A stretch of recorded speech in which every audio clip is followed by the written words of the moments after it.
Shontae Fluelen, Program Manager, Department of Public Health, specifically focusing on severe weather protection, and Gary Christmann, Commissioner for the Emergency Management Agency from the St. Louis City side. What can people do now to be prepared? God forbid anything else ever happen like it did in Joplin. I think it's important for people to have a clear understanding of the impacts of these extreme weather events.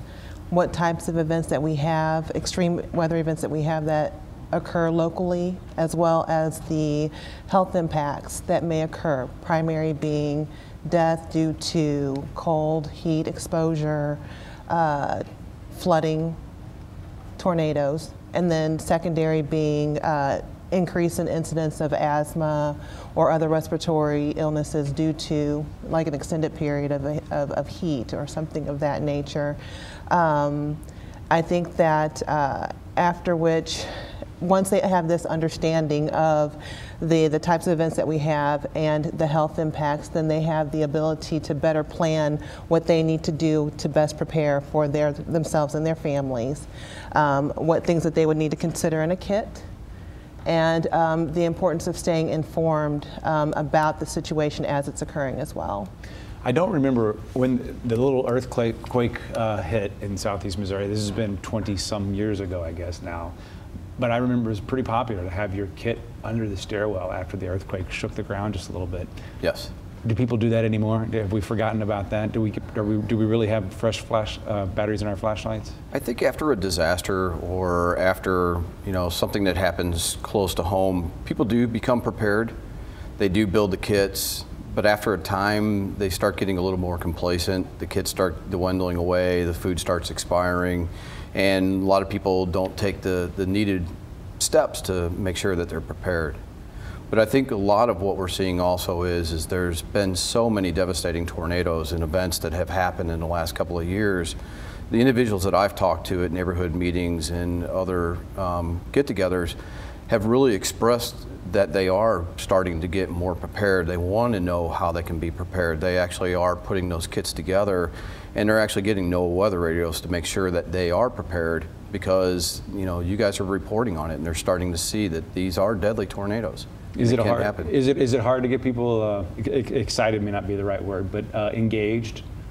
I think once an event occurs, or for example, when we've had the extreme weather that we had during the winter, it was easier to bring up the issue or the importance of developing a kit and being prepared and making those plans, because it was at the fore.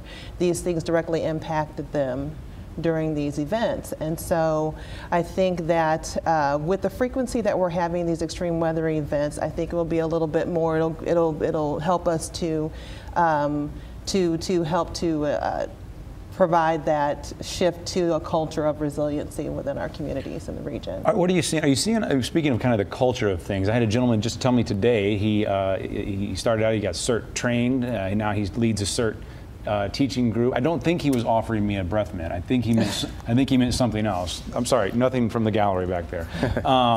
He was. CERT is what and how is that growing and playing a role in this conversation? CERT is the Citizens Emergency Response Training. It actually came out of California following a number of earthquakes, and what we find is that we talk about our traditional first responders, which would be the police department, the fire department, emergency medical services. Really, it is the citizen, because they're the ones that are on the scene first.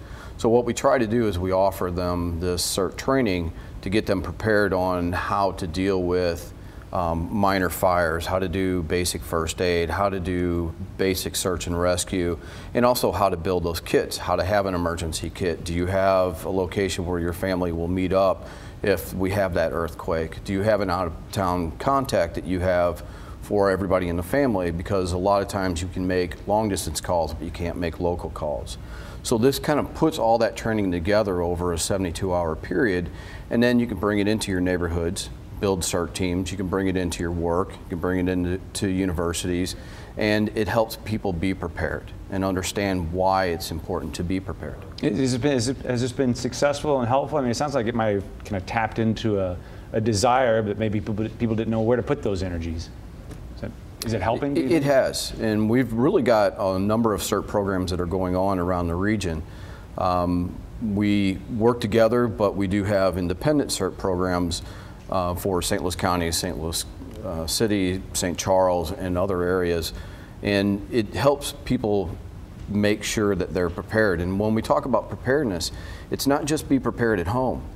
Be prepared at work, be prepared at, if you're at church, on vacation, and everybody in your family needs to have that kit as well. Have a plan for your kids while they're at school without you. Absolutely, absolutely. And then also your pets. Do you have a kit for your pets? Do you have food? Do you have kitty litter? Do you have treats? Because a lot of times, and we know people are not going to leave their homes without their pets. We need to make sure that they have provisions for their pets. So if we do have to shelter them, we have that starting point